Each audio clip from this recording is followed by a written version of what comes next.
Pues buenos días, estamos aquí en la sesión Salud Pública y la COVID de la 31 Feria Internacional del Libro de Antropología e Historia.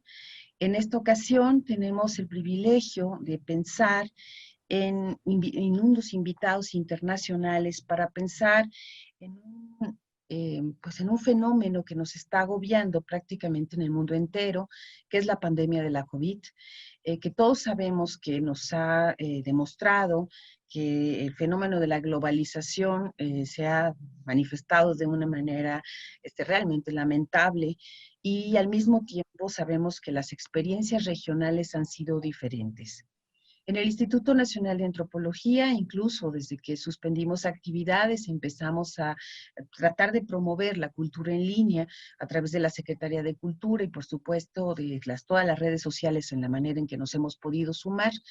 Hemos tratado de reflexionar sobre el fenómeno en el país, hemos convocado a investigadores nacionales, tanto de la historia como de la antropología, a pensar en lo que nos está sucediendo, a pensar en este cambio cultural que va a representar pues, finalmente la presencia de una pandemia que habíamos estudiado, pero que nunca habíamos enfrentado con semejante rigor. Y en este caso particular decidimos invitar o construir un panel mucho más internacional para tener también perspectivas de lo que ocurre en otros países y un poco hablar de estas comparaciones. Es una feria internacional del libro y en ese sentido, pues tengo el honor y el privilegio de presentar a destacadísimos investigadores que se han dedicado básicamente al estudio de la historia y la antropología médica en forma muy particular. En nuestra institución estamos muy dedicados a pensar que las ciencias sociales y muy particularmente la historia y la antropología están muy vinculadas. Por supuesto que también hay quien tiene formación más cercana a la medicina. Es muy interesante y que seguramente tendremos un punto de vista muy interesante para compartir y que nos va a enriquecer profundamente. En esta ocasión tenemos como invitados a esta 31 Feria del Libro, en esta sesión particular, a la doctora Sandra Caponi, que es profesora y titular del Departamento de Sociología y Ciencia Política de la Universidad Federal de Santa Catarina en Brasil.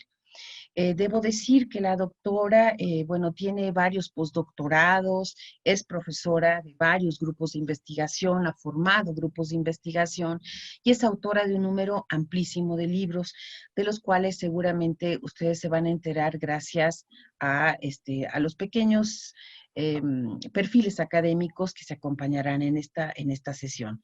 Creo que algo muy importante es que la doctora se ha dedicado al trabajo también sobre la psicología y de, digamos, un poco el tema de la salud mental, que creo que también es uno de los aspectos que nos ha preocupado de manera muy particular precisamente por los efectos sociales y todo lo que implica incluso hasta la reclusión de las personas en sus casas. Entonces creo que a ella es a quien le vamos a dar la primera propuesta para que platique con nosotros y bueno, después presentaré a nuestros siguientes invitados que son el doctor Josep Comeles de la Universidad, bueno, de Cataluña, y por supuesto a Nanemi de Brasil y al doctor Eduardo Menéndez por México, pero los trataré de presentar de esta manera a uno por uno. Muchísimas gracias por su presencia, es un privilegio y además, bueno, sé que ha escrito muchas cosas en fecha reciente sobre lo que está sucediendo en Brasil. Muchas gracias por su presencia. Bueno, muchísimas gracias, Delia. Soy yo que agradezco enormemente la invitación. Y bueno, quiero agradecerle públicamente a Nadia, a la doctora Delia, y para mí es un honor y un placer inmenso estar con el profesor Eduardo Menéndez, reencontrarlo a la distancia, y con el profesor Comelis, ya nos conocemos, lo mismo con Ana. Entonces, agradezco muchísimo esta oportunidad. Y bueno, el tema que nos convoca no es un tema muy, muy alegre y mi presentación tampoco lo será, pero yo quería hablar un poquito de cómo está la situación en Brasil. No voy a entrar en el tema de la salud mental, pero luego después podremos discutir un poco sobre esos temas. Bueno, yo quería empezar recordando que el día 9 de agosto del año 2020, Brasil alcanzó el número de 100.000 muertos por COVID-19, llegando hoy a casi 118.000 muertos. Y bueno, que esa es una tragedia colectiva que ya estaba anunciada desde hacía tiempo, porque todos sabíamos que iba a llegar ese número terrible, así como todos sabemos que el número de muertes continuará aumentando porque el gobierno de Bolsonaro no hizo nada, no va a hacer nada para controlar la epidemia. Los diarios nacionales y otros medios de comunicación estimulan y difunden debates con sanitaristas, biólogos, cientistas sociales, médicos, en fin, y en todos esos debates lo que observamos es se refuerza un hecho que hoy parece evidente, que esas 120.000 muertes podrían haber sido evitadas con acciones concretas, que ya son acciones conocidas por todos, las mismas que sirvieron para controlar la epidemia en otros países. Aislamiento social, testes masivos, distanciamiento, uso de máscara, entre otras cosas. Lo cierto es que esas muertes evitables no ocurrieron por casualidad, por edad avanzada, porque Brasil es una población que, a diferencia de Italia y de España, tiene una media de población muy joven. Tampoco ocurrieron por causas impredecibles ni comorbilidades, sino por la desconsideración de un gobierno negacionista que negó el valor de los conocimientos científicos en todos los momentos y también la gravedad de la pandemia. Entonces ocurrieron por, yo creo, decisiones equivocadas adoptadas por el gobierno de Bolsonaro y por un ministerio de salud sin ministro de salud, es un ministro interino, un militar, porque no hay ningún médico en el ministerio en este momento, en la gestión del ministerio. Y del mismo modo por la acción de los gobernadores y de los intendentes que se aliaron a las políticas de Bolsonaro. El editorial de The Lancet del día 7 de agosto afirma que Bolsonaro perdió la brújula moral en el medio de la pandemia. Dice que el presidente es la mayor amenaza que Brasil debe enfrentar para controlar la pandemia. El mundo entero está espantado con las manifestaciones de Bolsonaro contra el distanciamiento social, estimula a que las personas salgan, a que enfrenten el virus como con una actitud así de macho, no sé cómo llamarlo, y con una fervorosa defensa de la cloroquina. Para entender cómo fue que llegamos hasta aquí, propongo abordar dos grandes cuestiones que yo entiendo anteceden la aparición del COVID, pero que de alguna manera impactaron de modo más directo y de manera más evidente cuando aparece la pandemia. Estas dos cuestiones son el negacionismo y la razón neoliberal. La pandemia llegó a Brasil en el marco de una creciente aceptación social del negacionismo científico, en el marco de un discurso gubernamental que desconsidera argumentos racionales en los diversos ámbitos, desde la condena a lo que se denomina o que denominan ideología de género, a la defensa del creacionismo, el rechazo a las ciencias humanas y sociales, entre otras muchas cosas. Bueno, hasta llegar a hablar de terraplanismo. En lo que se refiere a la pandemia, este negacionismo se traduce en la aceptación de intervenciones sin validación científica, como la divulgación de terapéuticas de eficacia no comprobada, y con efectos colaterales muy serios como la cloroquina, o la defensa de estrategias de intervención que contrarían las posiciones adoptadas con éxito en otros países. Llevar adelante una política de aislamiento, como la que fue realizada en países con éxito, por ejemplo en Portugal, implica el compromiso con acciones educativas, más inversión en ciencia y tecnología, divulgación de informaciones verdaderas, sin sensacionalismo ni argumentos mágicos, ni falsas promesas. Como afirma Kenneth Camargo, los procesos de negacionismo presentan 5 características que podemos observar todas ellas en el momento de la pandemia. Aquí en Brasil, la identificación de conspiraciones, el uso de falsos expertos, la selectividad enfocando en artículos que contrarían el consenso científico, creación de expectativas imposibles de alcanzar en el campo de la investigación existente hasta hoy, y el uso de mentiras y falacias lógicas. Entiendo que para evitar la proliferación de discursos negacionistas, deberían ser oídos los expertos, epidemiólogos, sanitaristas, cientistas sociales, pero también aquellos que voy a llamar aquí de expertos por experiencia. Aquellos que conocen de cerca la problemática que cotidianamente viven y que pueden auxiliar a construir estrategias de gestión de la epidemia de manera más apropiada. Un ejemplo de las posibles contribuciones de estos expertos por experiencia está sintetizada en el documento denominado COVID-19 en las periferias urbanas, favelas y grupos vulnerables. Ahí podemos leer diversas estrategias propuestas para garantizar con éxito políticas de prevención de la epidemia. El documento dice: la prevención del COVID exige una amplia campaña de información. En este sentido, es fundamental pensar en materiales didácticos de prevención en diferentes lenguajes, pequeños videos, panfletos, folders, dirigidas a grupos específicos, habitantes de favelas, poblaciones en situación de calle, trabajadores informales, etc. Crear canales confiables de divulgación parece difícil cuando recordamos que el antiguo ministro de Educación, ya no es más ahora, decía: en abril pueden morir como mucho 40.000 personas por coronavirus.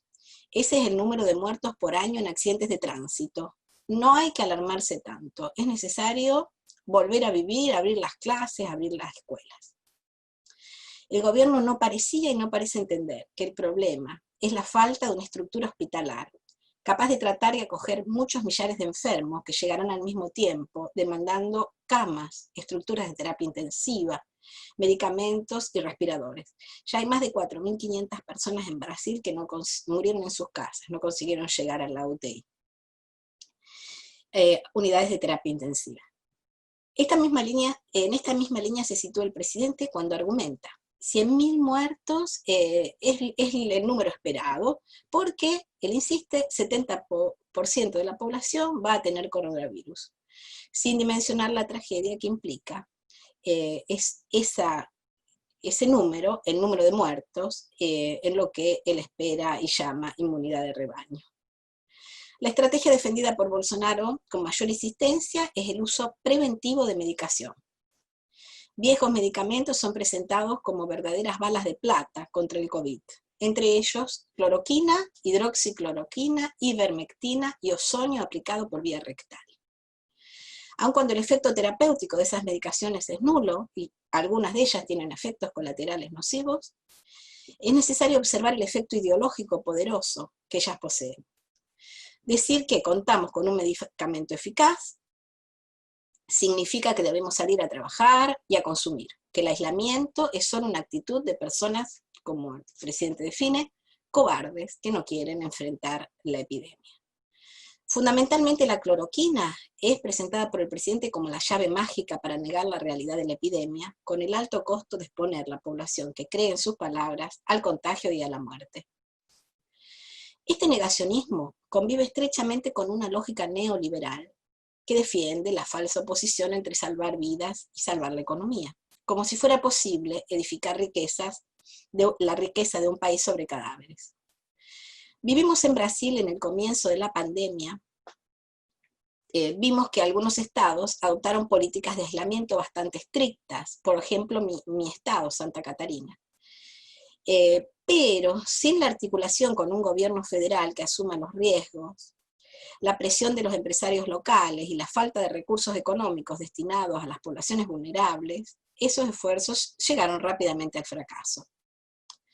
Para entender cómo se naturalizó esa lógica de defensa de la economía, aunque pueda costar la vida de familiares y amigos, debemos recordar que el neoliberalismo no produce solo servicios y bienes de consumo, también produce modos de ser sujeto. Un sujeto que reivindica por sobre todas las cosas su libertad de correr y de asumir riesgos. Un sujeto emprendedor que cree que es el único responsable de sus éxitos y fracasos y que nada le debe al Estado. Un sujeto que sustituye los valores de lo común, solidaridad, derechos humanos, por la competición. La pandemia parece haber puesto en evidencia los límites y dificultades de esa razón neoliberal. En esa lógica, el trabajador precarizado asume que su destino es idéntico al de los empresarios de éxito. Todos se van a beneficiar con menos Estado, menos impuestos, menos recursos para educación y salud pública, que pasan a ser vistos como espacios de inversión. No importa que esto signifique mayor precariedad laboral, desaparición de redes sociales de protección. De acuerdo a esta lógica, cabe a cada uno de nosotros administrar y anticipar riesgos, y así tener nuestro plano de salud pago, nuestra jubilación prepaga y un capital de reserva. En esa lógica, el Sistema Único de Salud, la educación pública y los empleados públicos son estigmatizados y señalados como fuente de gastos innecesarios. Cuando esa lógica neoliberal se enfrenta con un fenómeno como la pandemia, aparecen en manera más evidente sus fragilidades. Algunos países intentan mantener y aumentar la inversión en salud pública, en asistencia social, en ciencia y tecnología, restituyendo el estado de bienestar que se había fragilizado en los últimos años. Brasil, en cambio, decidió adoptar una estrategia negacionista, cumpliendo con las exigencias del neoliberalismo como si nada hubiera ocurrido con la pandemia. Así, la misma lógica que llevaba a aceptar la situación de los millares de trabajadores precarizados y sin derechos, los chicos del Rappi, del iFood, pequeños emprendedores y desempleados, se mantiene inalterada en tiempos de pandemia. Se argumenta que cada uno debe cuidar de su propia vida, que no se puede limitar el derecho de ir y venir, el derecho de comprar y vender, que el mercado debe continuar funcionando. De modo que la oposición, cuidar la vida, cuidar la economía, encubre una elección biopolítica entre proteger la vida o exponer a la muerte. Después de 6 meses conviviendo con la pandemia, vemos que el poder ejecutivo brasilero continúa sin respetar a las poblaciones vulnerables ni a los tratados internacionales. En ese marco de desconsideración con los derechos humanos, fundamentalmente vinculados a la epidemia, el día 5 de mayo fue presentada a la Comisión Interamericana de Derechos Humanos, CID, de la Organización de la OEA, una denuncia al presidente Bolsonaro por violaciones a los derechos humanos en la pandemia. La denuncia realizada por líderes a las poblaciones, por las lideranzas de los líderes de los derechos humanos, relata violaciones dirigidas a las poblaciones vulnerables. Acusa al gobierno por el avance de la enfermedad en las periferias y en las comunidades vulnerables. La denuncia afirma que, voy a leer muy rápidamente, es bien cortita. La enfermedad se difunde en las favelas, en los presidios, en las comunidades terapéuticas, en la población de calle, que vive en la calle. Faltan políticas y orientación para la población trans y para los profesionales del sexo. Los derechos indígenas son violados en sus propias tierras, que incluye la omisión ante el contagio que llevan los garimperos y los desmatadores. La manera desigual de ocurrencia de las muertes afecta a la población negra y además existe subnotificación por falta de tests. En medio de todo esto, dice el documento, la desinformación, ya que el jefe de Estado contradice diariamente las recomendaciones de las autoridades médicas de Brasil y del mundo. Los líderes de derechos humanos señalan también las dificultades existentes para garantizar el acceso a una renta básica de emergencia, el incumplimiento de la Ley Federal de Seguridad Alimenticia, que garantice la alimentación de estudiantes de escuela pública cuando las escuelas están cerradas, así como la desprotección a la agricultura familiar, a los colectores de residuos y a la economía solidaria. Si comparamos la gestión de la pandemia en Brasil con la que fue realizada en países como Portugal, Nueva Zelanda o Uruguay, podemos decir que existen 2 estrategias biopolíticas de gestión de la epidemia que se oponen. Una que apostó en las solidaridades colectivas para defender y preservar la vida y la salud de la población, y el derecho a una muerte digna, conscientes de que solo podemos recuperar la economía si aceptamos que es necesario que nos cuidemos entre todos. Otra forma de gestión de la pandemia es la que encontramos en Brasil, que optó por reivindicar la lógica neoliberal centrada en la idea de asumir los propios riesgos y dejar las poblaciones liberadas a su suerte. Lo que de hecho significa exponer sistemáticamente a la población al peligro y a la muerte. Una verdadera necropolítica con todas las características definidas por Achille Mbembe. Un ministro del Supremo Tribunal Federal denunció esa lógica cuando divulgó una información aterradora en las redes sociales. Esto ocurrió en el mes de abril y luego lo volvió a repetir hace poco tiempo atrás. Él decía, las favelas de Río viven días de horror. Las autoridades no suben para recoger cadáveres que se agolpan y transmiten COVID. El SAMU no actúa. La policía solo sube cuando sube a las favelas, a los morros, solo cuando hay sospecha de crimen. Aún en una epidemia debemos respetar la dignidad. Vemos en los diarios noticias que hablan de una media de 1.000 muertos hace muchos días. Intendencias haciendo licitaciones para comprar bolsas mortuorias, que ocurrió aquí en mi estado, y containers frigoríficos para dejar a los muertos, porque ya no hay más espacio en los necroterios.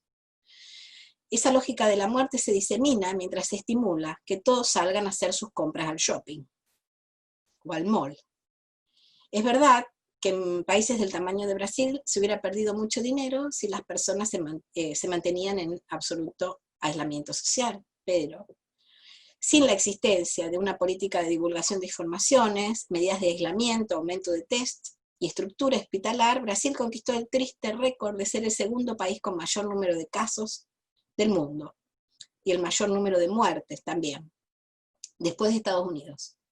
En el día de hoy, 27/8, la Organización Mundial de la Salud informa que Brasil está en el primer lugar del mundo en muertes registradas en la última semana y también en muertes registradas en las últimas 24 horas, superando a Estados Unidos.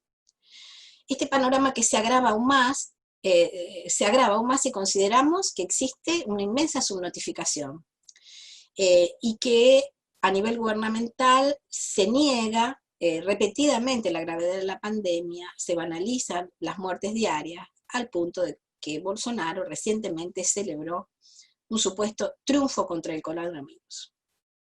La banalización de la muerte, y estoy terminando, de la muerte y el negacionismo se difundieron por gran parte de la población, que contra todas las evidencias parece creer que la enfermedad ya está controlada. Como afirma un investigador de la Universidad de San Pablo, Bruno Manso, la opinión general es que la enfermedad no alcanzará a los próximos, sino a aquellos vistos como el otro, la persona en edad avanzada, el que tiene comorbidades, los que son de alguna forma vulnerables. Ese razonamiento está de acuerdo con lo que ocurre en las principales ciudades, porque en general los barrios con mayor número de muertos están localizados en la periferia.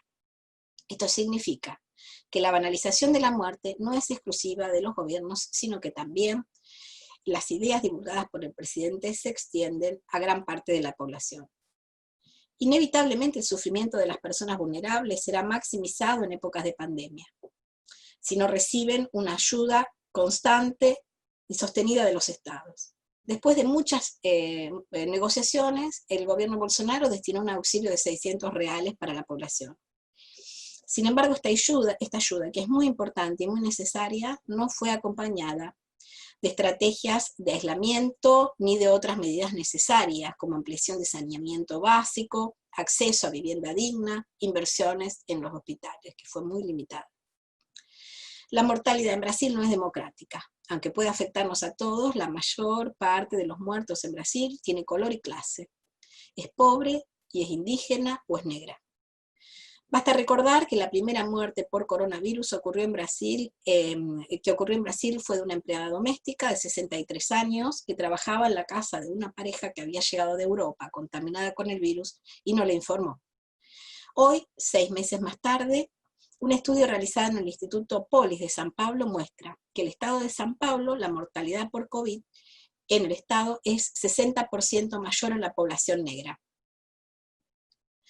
El coronavirus, en fin, nos enseña que debemos dejar de repetir el mantra neoliberal de un mercado que se autorregula, dejar de pensar que salud, educación e investigación científica son espacios de inversión y lucro, desistir de los mitos del emprendedor y el empresario de sí, para evaluar los problemas derivados de la precariedad laboral, del racismo, de las desigualdades sociales que este sistema produce. Ese es el pedido realizado en el documento que ya mencioné, COVID-19 en las periferias urbanas y favelas. También es el pedido que se repite por intelectuales, sanitaristas, especialistas en ciencias sociales, defensores de derechos humanos. Tal como lo expresa el ex ministro de Salud del gobierno Lula, Gómez Temporó, él dice: precisamos en este momento de una política anticíclica, totalmente heterodoxa, con una renta universal, con inversiones macizas en el área de salud, con conversión de la industria para la producción de equipos de consumos para el Sistema Único de Salud. Es poco serio en este momento defender la vuelta a las actividades y la flexibilización del aislamiento social. Aunque esta declaración es del mes de mayo, hoy parece absolutamente actual. Si consideramos que desde entonces hasta hoy el número pasó a 120.000 muertos y la curva de muertos y contagios se mantiene en una trágica meseta de 1.000 muertes diarias.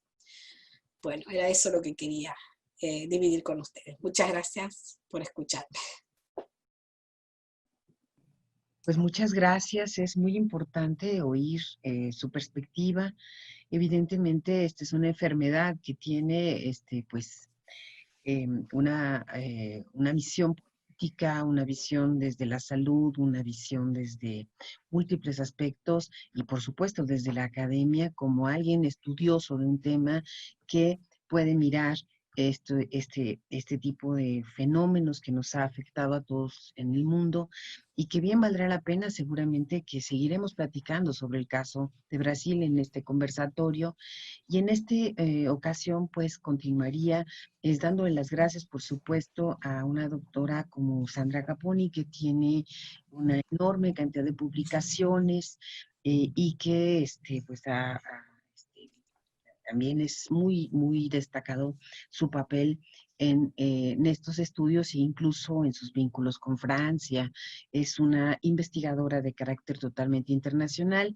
Seguramente no la presenté como debo de haberlo hecho, pero estoy segura de que de eso se trata, un poco de que platicáramos de la manera más cordial precisamente sobre lo que está ocurriendo en un mundo en el que lo que más importa creo que es el respeto por las diferencias, el no estimular eh,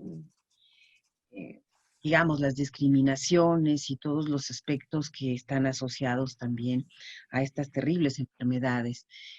Bueno, es un gusto invitar, que también invitamos a esta plática al doctor Josep María Comelles de la universidad, así que usted disculpará si mal porque no hablo catalán, lo viví de una manera muy cercana, trabajé por años con una compañera que precisamente nació en Tarragona, es de la Universidad de la Rovira i Virgili de Tarragona, en Cataluña. Es un profesor especialista en historia de la medicina. Él tiene de formación ser médico y además, bueno, un gran, pues, bueno, distintos estudios de antropología médica y puedo decir que es profesor emérito de su universidad, en donde ha, pues, también formado múltiples grupos de trabajo.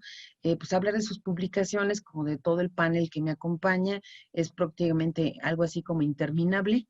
La verdad es un mérito y un gran privilegio y sé perfectamente que también ha estado escribiendo pues algunos ensayos precisamente sobre lo que esto representa en la actualidad y muy particularmente sobre el impacto, digamos, cultural a largo plazo que pueda tener el tema de la COVID en el mundo y en España en el caso particular, así que sería muy interesante oír hablar alguna parte de su perspectiva. Muchísimas gracias por su presencia. Muchas gracias. Ante todo, agradecer a Lina el honor de estar en este panel, además con unos cuantos amigos que casi todos son compañeros también de la Rovira i Virgili. Y a mí, al hablar de este tema, ahora me ha tocado hablar varias veces en historias de estas online, me gusta empezar diciendo un par de afirmaciones, estas un poco de titular. La primera es que las epidemias ahora viajan en avión y por lo tanto la evolución de la epidemia está en relación con la estructura de enlaces internacionales de las compañías aéreas, los hubs. Eso veremos que tiene su importancia. El segundo hecho es que esta pandemia, hasta en el momento presente y probablemente en el futuro, la va a parar una viejísima medida cultural que viene de la más antigua antigüedad, es decir, del siglo XIV, que es el confinamiento, el encierro y el aislamiento, es una medida cultural, y que, por lo tanto, vamos a tener que ver de qué manera, cuáles son las características diferenciales de esta epidemia y cómo ha impactado en distintos contextos, como los que también Sandra planteaba en el caso concreto de Brasil. La problemática desde Europa es singular por una razón especial. Europa, junto con Nueva Zelanda, Canadá, Singapur, Australia, Costa Rica, comparten sistemas universales de seguro social y, por lo tanto, tienen unas estructuras sanitarias de tipo público o parapúblico, a veces semiprivatizadas, que ofrecen protección global a los ciudadanos. Esto es un factor tremendamente importante desde el punto de vista de cómo se ha vivido y cómo esto va a afectar no a la epidemia en sí, sino algo que precede a la epidemia, que es la forma como en los sistemas de seguro social universal hemos aprendido a gestionar el proceso salud-enfermedad-atención. Es decir, hay una cultura del proceso salud-enfermedad-atención específico de los países con estado del bienestar y eso representa que esta cultura es la que de alguna manera se ha puesto en cuestión, ya veremos por qué, con la primera pandemia que insisto, que ha viajado en avión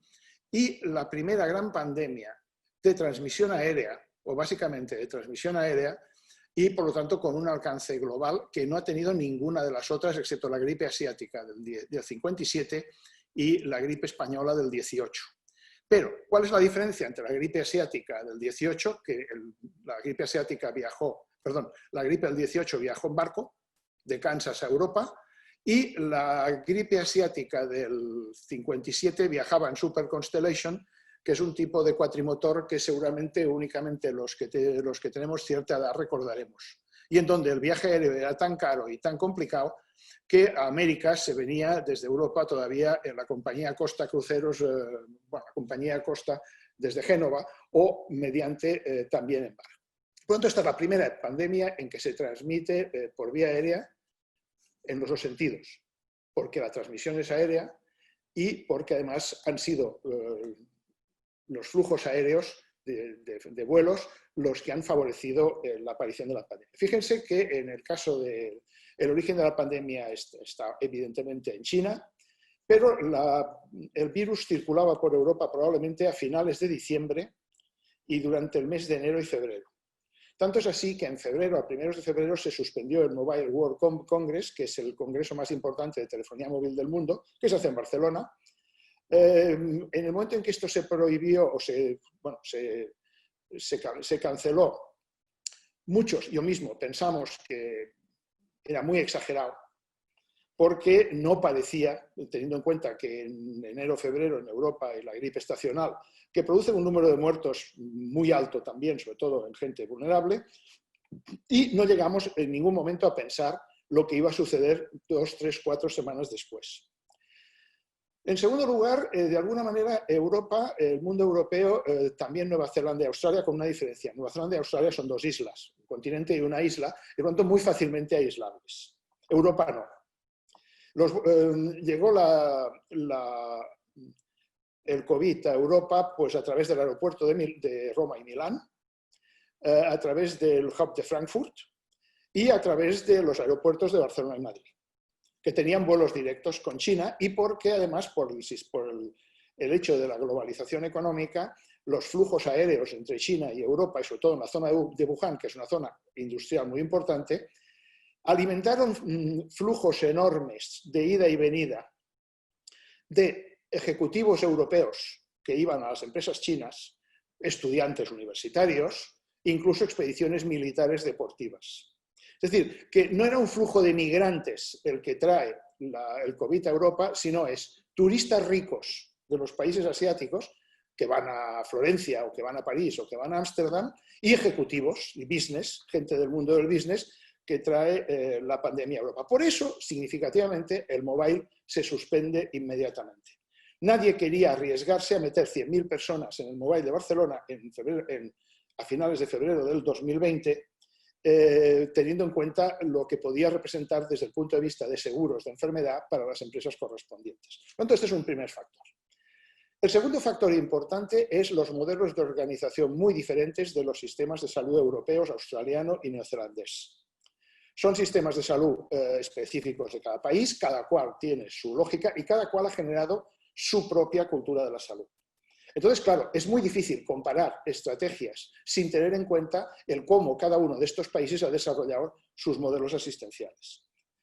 El tercer factor es un factor español.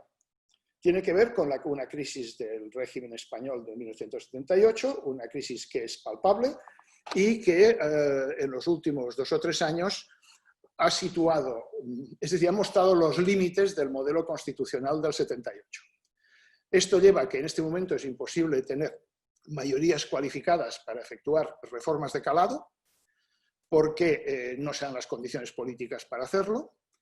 En segundo lugar, el modelo sobre el que se fundó, o que se ha fundado el régimen, corresponde a una reforma fiscal de 1978, que en estos momentos está absolutamente agotada, porque no ha resuelto un problema fundamental que tiene que ver con la organización del Seguro Social en España. El Seguro Social en España está dividido en 17 administraciones, diríamos, en México serían federales, aquí autonómicas, pero cuya financiación no viene del impuesto de cada una de las comunidades, sino de una caja estatal que es redistribuida con unos criterios nada claros a las comunidades autónomas.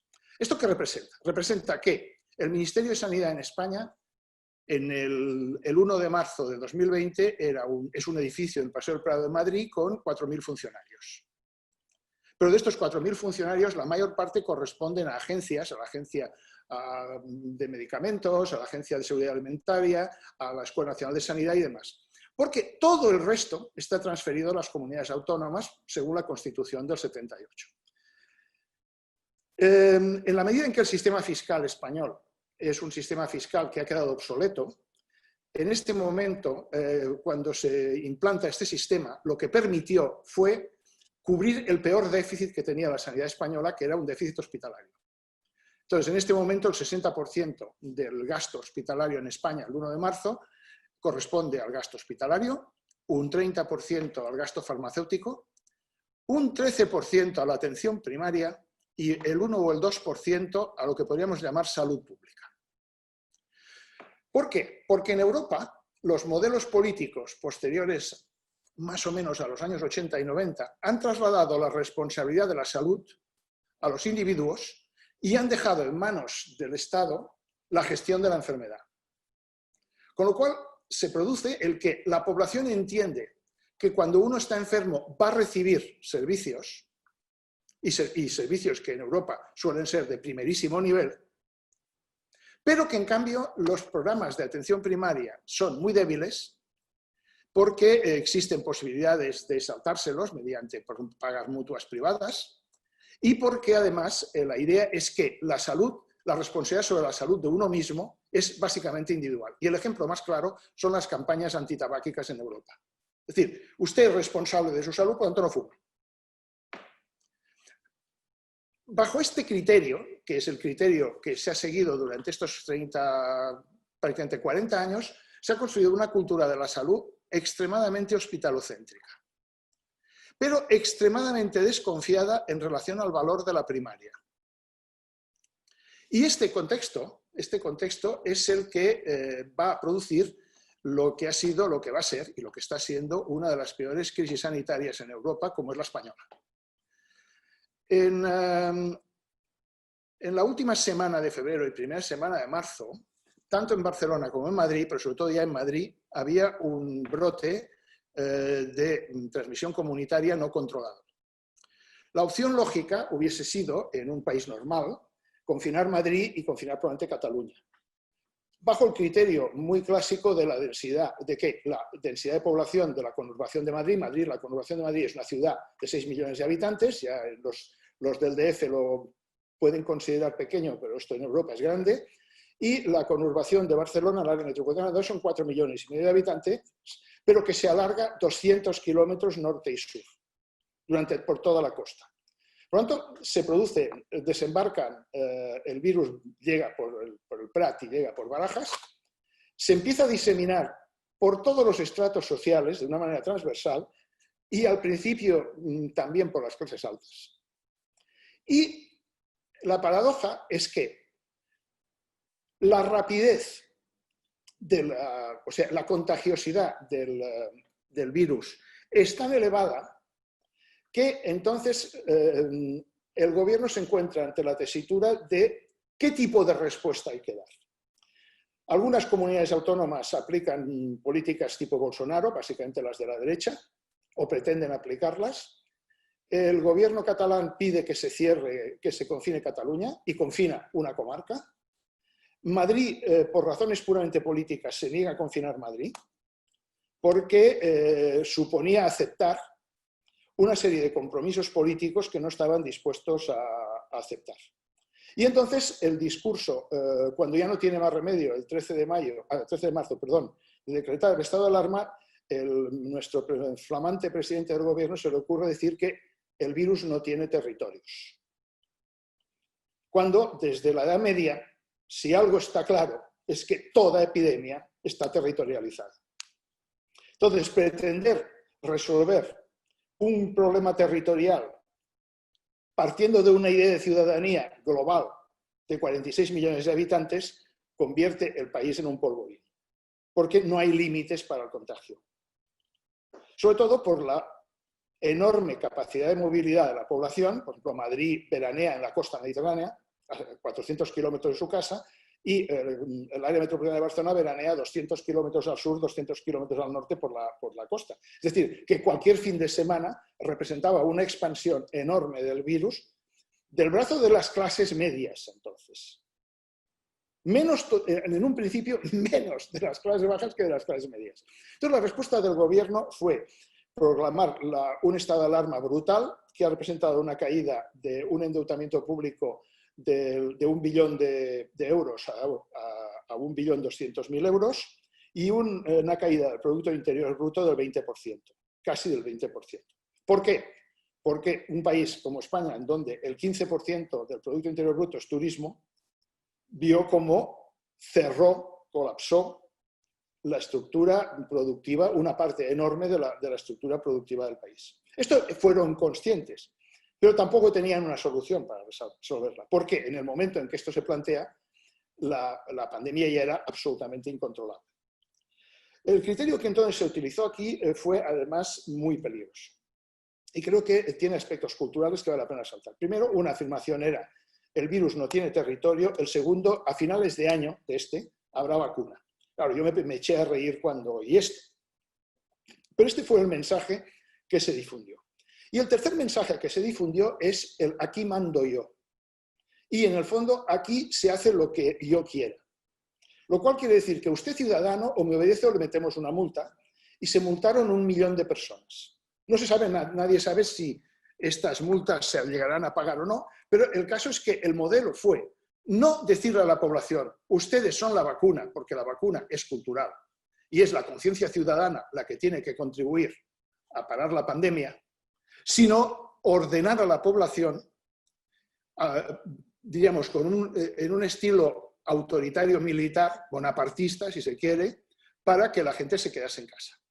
Claro, hubo mucha gente, la gente de cierta edad se quedó en casa, la gente en general entendió que la cosa era muy grave, pero la paradoja era que la cosa era tan grave que representaba que que aproximadamente 3 o 4 millones de ciudadanos quedaban en la calle, quedaban en el paro, porque cerraron las empresas. Y el Estado tuvo que poner dinero para compensar los sueldos que las empresas no podían pagar, porque tampoco podían producir, que es lo que llaman aquí en Europa los ERTOs. El problema está en que si tú haces esto y pagas inmediatamente, no pasa nada.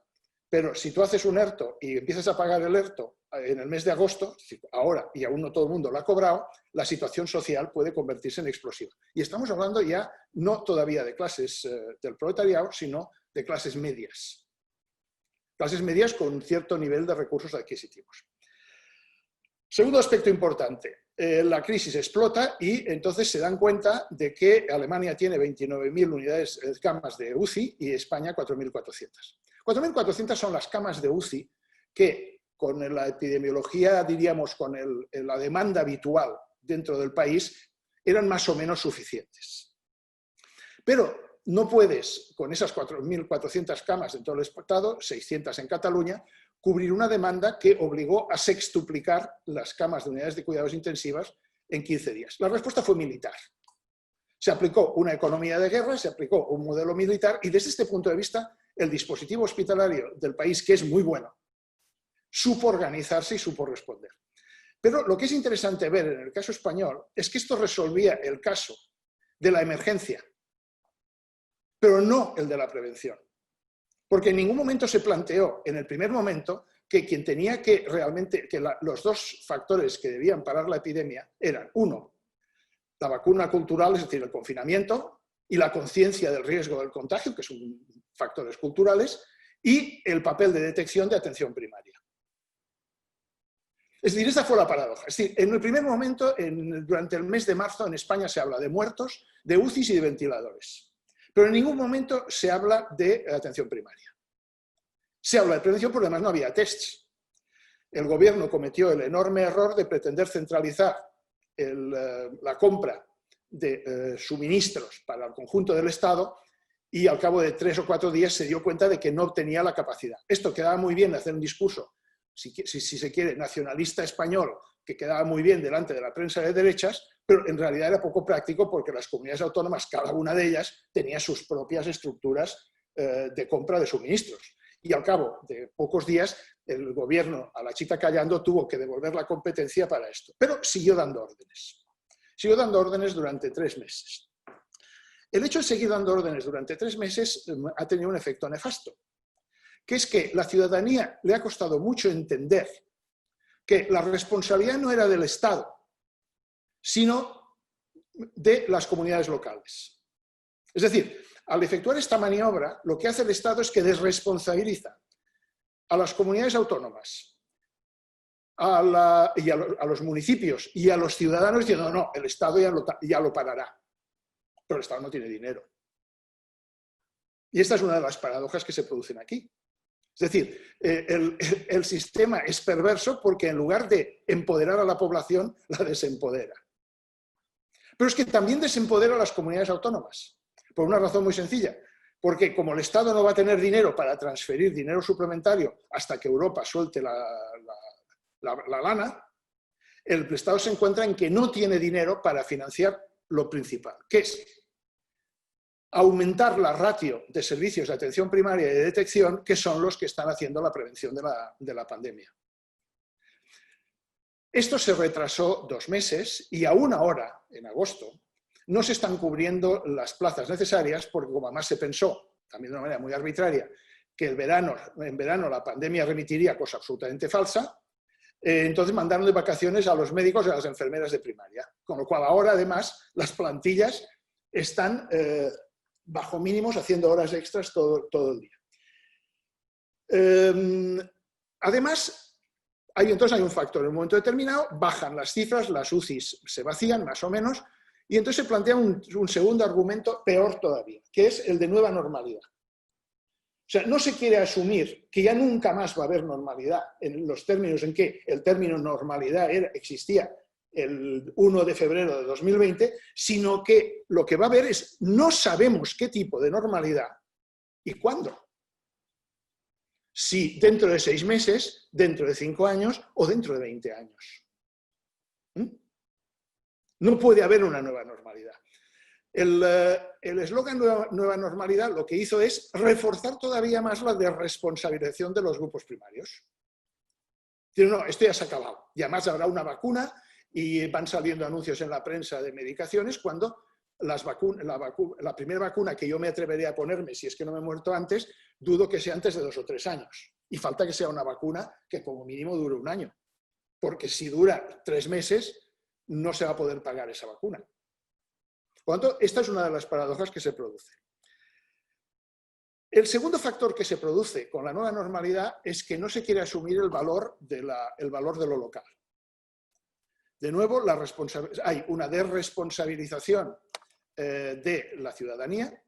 ¿Y qué ha hecho la ciudadanía? Irse de vacaciones, volver a ver a las familias y a los amigos, hacer juergas masivas sin ningún tipo de control. Teniendo en cuenta que además se había vendido la idea de que la mortalidad estaba asociada a mayores de 60-65 años y no, como está sucediendo ahora, que la mayor parte de ingresos hospitalarios y unidades de cuidados intensivos están ahora en menores de 50 años.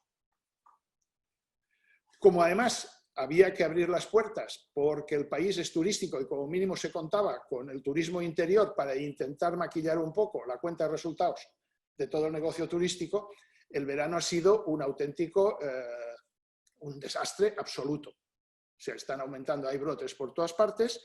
La mortalidad no ha aumentado mucho porque en este momento los hospitales ya tienen los protocolos bien montados, pero porque primaria no da abasto. Bueno, y voy a ir terminando. ¿Cuál es la perspectiva que nos espera? Evidentemente hay un cambio cultural por delante, pero hay dos conceptos que me gustaría destacar, o tres conceptos. Uno es el de vacuna biológica, sobre el que no voy a hablar, pero sí quiero decir dos cosas sobre el concepto de vacuna cultural y de vacuna social. Vacuna cultural es la conducta de la gente, es decir, la cultura. Nuestra cultura sanitaria es en sí misma una vacuna, y además una vacuna muy presente, muy atendida, en el sentido de que el concepto de contagio es muy antiguo, viene de antes de la teoría miasmática. Y además porque la idea del confinamiento es una idea que se ha practicado en Occidente también desde las épocas prácticamente del galenismo. Vacuna social, ¿por qué? Porque la vacuna social corresponde a lo que los historiadores antes llamábamos la fase higiénico-sanitaria de la medicalización, es decir, el saneamiento, la vivienda, la educación, etc. Es decir, lo que hay que desarrollar ahora son reforzar la vacuna cultural, atender a la vacuna social, porque en este momento, como decía Sandra, y aquí en Cataluña está pasando lo mismo, en este momento sí que la incidencia de la enfermedad se da en los lugares en donde el urbanismo es peor y en las clases sociales más pobres, sobre todo entre inmigrantes. Y esto, por lo tanto, representa un cambio en cuanto a las estrategias que va a haber que seguir a partir de ahora en políticas públicas. Y claro, son, por una parte, políticas públicas de incentivar unas condiciones de vida que, como mínimo, no representen las situaciones de riesgo en las que nos encontramos y, a la vez, de reforzar los criterios de ciudadanía, o sea, la conciencia de ciudadanía, que yo creo que en este momento está siendo, por lo menos en Europa, el elemento clave para defender a la población. Piensen que yo vivo en un pueblo de 4.000 habitantes, la mitad del pueblo tiene más de 50 años y aquí hemos tenido en 6 meses 18 casos con PCR, solo 18, y ninguno hospitalizado. ¿Por qué? Pues porque la gente, como es gente mayor, ha asumido que tiene que tener una conducta prudente. Y hemos ido consiguiendo que este tipo de situación se pueda mantener. Entonces, en España, por ejemplo, si se miran las densidades de población, se observa que la incidencia de la pandemia obviamente es muchísimo más baja en todos aquellos lugares que tienen una calidad de vida y una demografía más o menos favorable. Con independencia muchas veces también de clase social en estos casos. Y donde están los polvorines es obviamente en las áreas metropolitanas de las ciudades y en torno a las poblaciones de trabajadores agrícolas temporeros, que han sido los grandes focos de crisis sanitaria este año. Por además son trabajadores temporeros que circulan, y en México debe pasar exactamente lo mismo, a lo largo de un calendario estacional que tiene que ver con la recogida o el sembrado de determinados tipos de frutas. Esto ha sido uno de los elementos. El tercer elemento ha sido el tema turístico. El tema turístico tiene un mal arreglo. Si no se pueden imaginar lo que es Barcelona, los que han conocido Barcelona gloriosa estos últimos años, no se pueden imaginar. Es una estampa actualmente de película postapocalíptica. No hay nadie en la calle. Barcelona está desierta. Y claro, esto pues es el escenario con el que nos vamos a encontrar a partir de ahora. Bueno, ya me he enrollado mucho. Muchas gracias. Pues muchísimas gracias, doctor Comeles. Pues sin duda es interesantísimo también ver una experiencia que tiene que ver con, bueno, nosotros en América, pues de repente estábamos oyendo que ya se está resolviendo el tema en España y por supuesto que el gran riesgo que representa el regreso, y bueno, nosotros también somos un país que tiene pues un ingreso muy fuerte que viene del turismo y también tiene sus implicaciones en términos pues de las decisiones al respecto de qué tanto nos reintegramos o no nos reintegramos a la actividad cotidiana. Bueno, es pues un privilegio haberlo oído. Yo creo que vamos a tener como muchos aspectos para discutir. Y ahora le daré la palabra a la doctora Ana Nemi. Bueno, puedo decir que, bueno, Brasil, si México es grande, Brasil nos gana en todos los sentidos. Tanto nos gana en términos de territorio como nos gana en términos de diversidad y de por supuesto, también de habitantes. Entonces, bueno, la doctora Nanemi ella es profesora asociada de Historia Contemporánea de la Universidad Federal de Sao Paulo. Y es coordinadora, por cierto, de una comisión de la verdad de Marcos Lindbergh, del UNICEF. Ella se ha dedicado también a la historia de la medicina, de manera muy particular a temas como muy actuales sobre el tema de educación en el Brasil. También ha estado preocupada por estos temas actuales de un poco de la discusión al respecto del tema pues de la salud, de los servicios de salud en su país. Y creo que, bueno, también nos dará su propio punto de vista sobre lo que son los desafíos, o sea, digamos, del SUS a la pandemia de la COVID-19. Así que adelante, es un privilegio que esté usted con nosotros. Agradezco a invitación a Nadia, que conocí en Salamanca y me ha llamado para participar. Estoy muy contenta. Entonces, que voy a colocar en la pantalla voy a compartir una presentación, pero solamente para que está para, ¿ok? Okay. Entonces, que voy a leer para no importunar como mi mal español. Entonces, me gustaría presentar algunos aspectos de la historia de la construcción del Sistema Único de Salud, SUS, en Brasil, para señalar los problemas de financiación que, desde su creación, se han hecho evidentes y para mostrar cómo estos problemas originales, entretejidos con las desigualdades estructurales en Brasil y con la mala gobernabilidad federal, dificultaron el enfrentamiento de la pandemia de COVID en el país. Empiezo recordando que como resultado del movimiento por la reforma sanitaria y de la derrota de la dictadura militar, la nueva constitución promulgada en 1988 creó el Sistema Único de Salud, SUS, estableciendo dos artículos, que los ve aquí, dos artículos que por lo mínimo son contradictorios, porque en el 198 se afirma la universalidad, la participación comunitaria y la integralidad de los servicios de salud pública, pero en el 199 se afirma la libertad del sector privado para operar en el mercado de la salud. De esta manera, se organizó una red regionalizada, jerárquica y descentralizada para ofrecer una atención integral de salud con participación comunitaria en las decisiones y con 3 niveles de equipamientos: los destinados a la atención primaria, lugar de ingreso al SUS, los destinados a servicios de mediana complejidad y los destinados a servicios de alta complejidad. Los primeros en mayor número y con mayor asignación proporcional de recursos. No cabe duda de que ha habido un crecimiento sustancial de la atención primaria durante estos más de 30 años del SUS, lo que permitió la inclusión de gran parte de la población en los registros de las unidades básicas de salud, UBS, como las llamamos, así como permitió vincular las UBS a las instalaciones hospitalarias de mediana y alta complejidad. pero la urgencia de construir el SUS también implicó la firma de convenios y contratos con hospitales privados, especialmente los certificados como filantrópicos y sin fines de lucro, como sugiere el artículo 199 de la Constitución de Brasil. Entre los hospitales filantrópicos brasileños se encuentran los que se caracterizan como hospitales generales y tienen desde urgencias y consultas externas hasta atención de alta complejidad. Es difícil encontrar un hospital filantrópico que atienda solo a pacientes del SUS.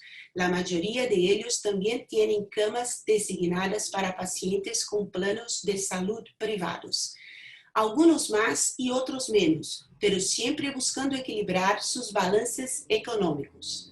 También existen hospitales que, para garantizar el número de camas destinadas al SUS, como exige la ley para la certificación como filantrópico, actúan como organización social, OS, gestionando instalaciones públicas que pueden ser las UBS de atención primaria y los hospitales también.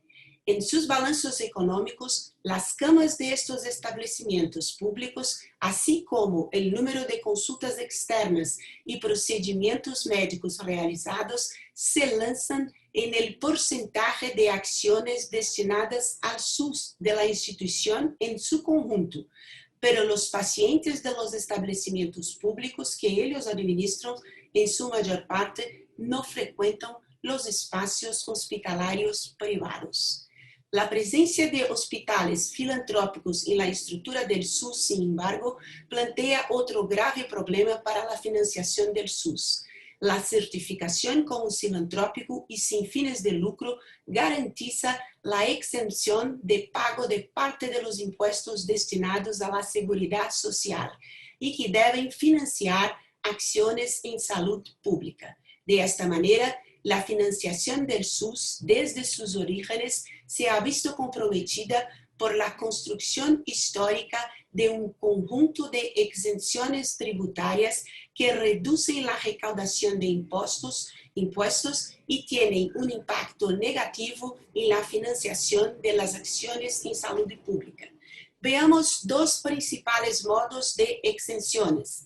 La primera, que es la exención de impuestos para personas jurídicas, los hospitales, de que hablé acima, está presente en la legislación brasileña desde 1893, cuando se creó en Brasil la figura jurídica de la sociedad civil sin fines de lucro y que tenía funciones públicas como educación y salud y por eso podría beneficiarse de la exención fiscal.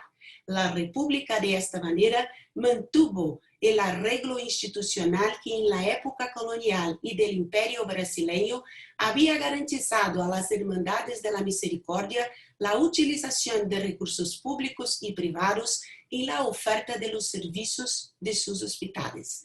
La jerarquía entre quienes reciben caridad y quienes la ofrecen, propia de las acciones caritativas filantrópicas, se hace explícita en la experiencia brasileña también en los privilegios de exención de impuestos para las empresas de salud que pretendían atender a la población necesitada.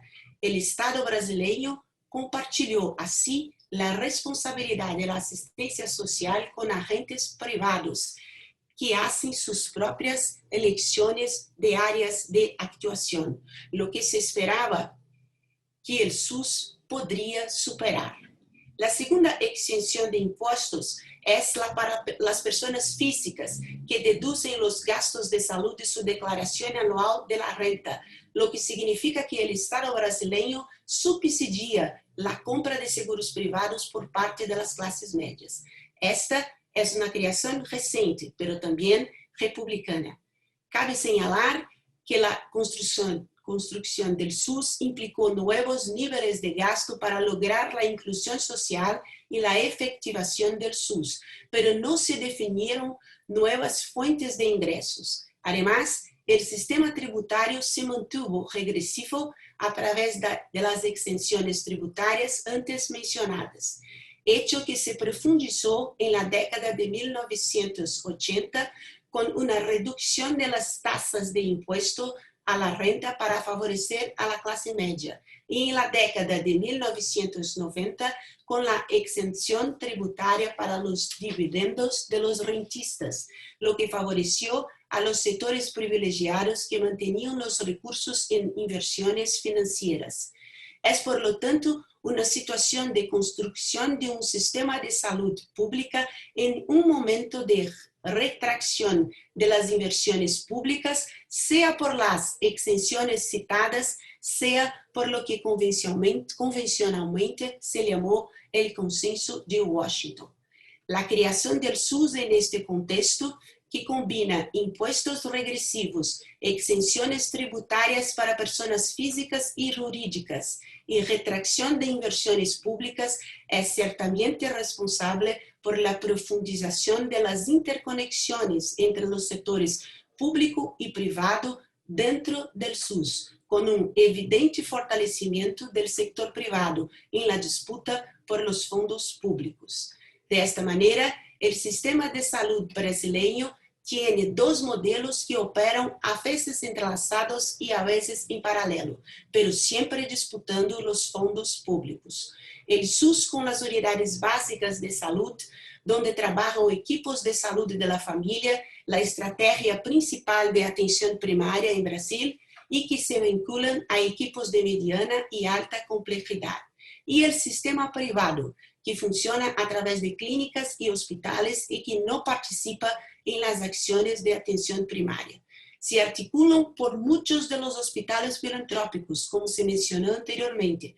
Actúan como administradores de las instalaciones públicas, pero están separados porque los pacientes del SUS no utilizan los mismos espacios de los pacientes privados en la mayoría de ellos. En cifras generales que les presento en la pantalla, el 75% de los brasileños es usuario del SUS. El 25% de los brasileños tiene seguro privado de salud, pero en el sector público y en el sector privado tenemos como que 23,000 camas de UCI, las unidades de terapia intensiva, pero las 23,000 del sector público responden a 162 millones de brasileños, y las 23,000 camas de UTI del sector privado responden a 47 millones de brasileños. Entonces, que solo con esos números podéis observar la exclusión social que se ha creado en la construcción del SUS con las filantrópicas que disputan los fondos públicos. Para empeorar las cosas, en los últimos 4 años, los gastos de salud obligatorios definidos por la legislación fueron fuertemente desafiados por los defensores de un Estado menor, restando recursos insuficientes para construir un SUS verdaderamente universal. Pero gracias al vínculo obligatorio que aún sobrevive, fue posible que se mantuvieran las políticas públicas de salud, respetando los territorios y las urgencias regionales, que son muchas en Brasil. Las propuestas para reducir y desobligar el gasto en salud afectarán negativamente las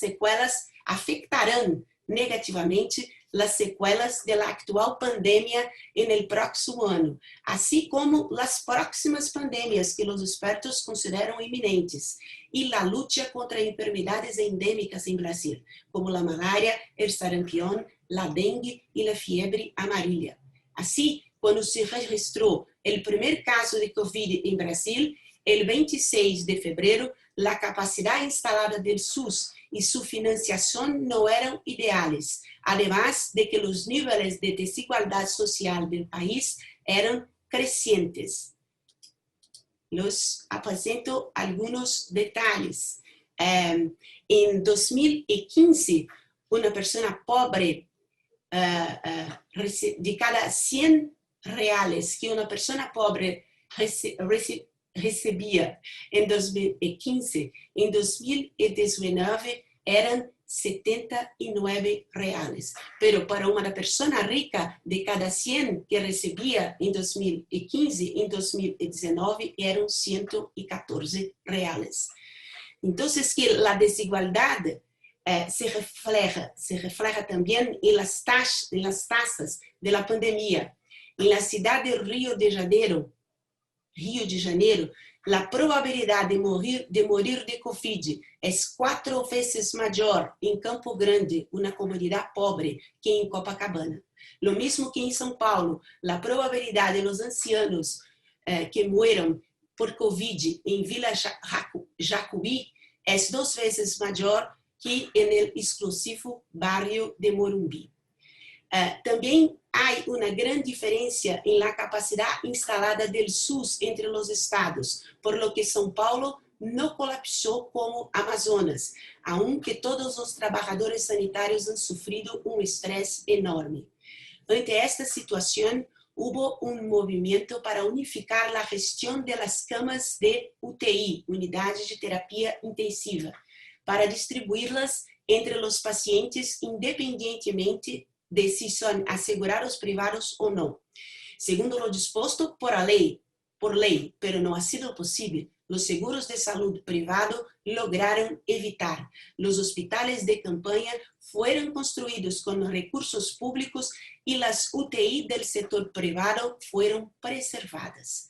Esta cantidad de problemas se vio muy agravada por la postura negacionista del presidente de la República, de la que ya nos habló Sandra, entonces que no voy a repetir su relato excelente.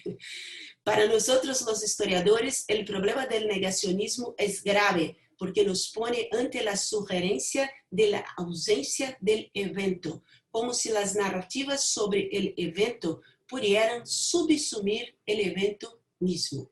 Si pensáramos que los desafíos civilizadores ubicados entre fines del siglo XX y comienzos del siglo XXI estaban relacionados con los avances del llamado terrorismo, como si pudieran discutirse sin tomar en cuenta los procesos sociales de barbarización por pobreza y desigualdad social, la inminencia de nuevas pandemias resultantes de los desequilibrios ambientales asociados con situaciones de salud precarias puede requerir una mirada más calificada a las formas en que las sociedades organizan la producción material de sus vidas y cómo distribuyen los poderes políticos y los cargos de impuestos. Muchas gracias.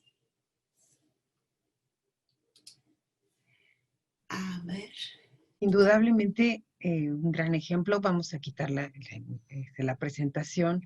Sin duda tenemos pues muchos paralelismos con la historia mexicana y este tema del socialismo pues casi caracterizó, digamos, buena parte del siglo XIX, la posición de muchas personas. Tenemos una revolución que modificó en parte esta situación, pero sí, efectivamente, el tema de la salud, que se ha tratado de discutir en la actualidad, pues forma parte también de este tema de los seguros y de la asistencia social, que ha ido cambiando de manera muy importante, y que, bueno, pues, echar para atrás algunos mecanismos casi históricos, pues son muy difíciles.